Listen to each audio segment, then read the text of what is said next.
Aktivitas pembukaan lahan dan pengolahan tanah transmigrasi tidak hanya memberikan dampak negatif terhadap kualitas tanah, tetapi juga terhadap kualitas air. Perlu diketahui bahwa penyediaan air bersih untuk para transmigran dapat dilakukan dengan menggunakan air sungai dan menggunakan air sumur. Apabila penyediaan air bersih tergantung dari air sungai, maka aktivitas pembukaan lahan dan pengolahan tanah akan dapat meningkatkan laju erosi.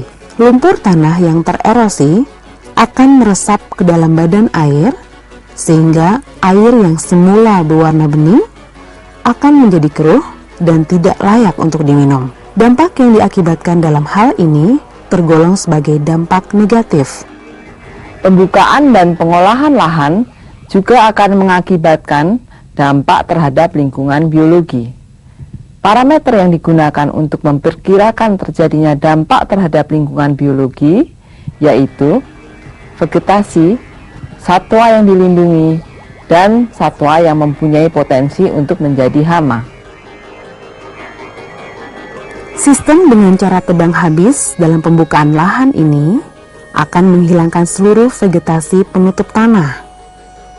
Keadaan seperti ini tidak hanya berdampak terhadap perubahan tata guna lahan, tetapi juga memusnahkan keanekaragaman jenis tumbuhan dan satwa di daerah tersebut. Pembukaan dan pengolahan lahan yang tidak terencana secara langsung akan mengakibatkan rusaknya habitat satwa. Kegiatan usaha tani dalam pembukaan lahan dapat menghilangkan habitat hama pengganggu, sehingga habitat satwa pengganggu kehilangan tempat hidupnya. Dan hal ini dapat merusak dan mengganggu usaha tani masyarakat. Pembukaan lahan transmigrasi menimbulkan konflik satwa yang hanya dapat hidup di suatu daerah tertentu.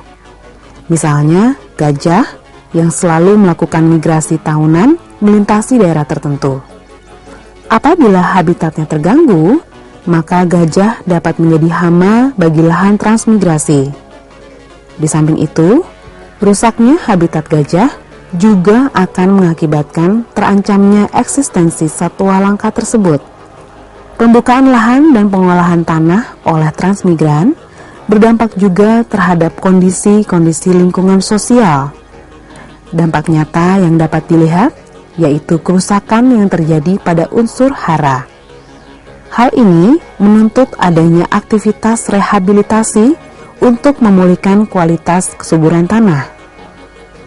Oleh karena itu, diperlukan tenaga kerja yang berasal dari penduduk setempat. Aktivitas ini dapat memberikan dampak positif kepada penduduk dalam bentuk terbukanya lapangan kerja, sehingga secara langsung akan meningkatkan pendapatan dan kesejahteraan transmigran. Pada umumnya, pembukaan lahan transmigrasi selalu disertai dengan berbagai upaya pembinaan dan pembangunan infrastruktur, antara lain seperti pembangunan jalan dan pasar, mendorong terciptanya kegiatan perekonomian.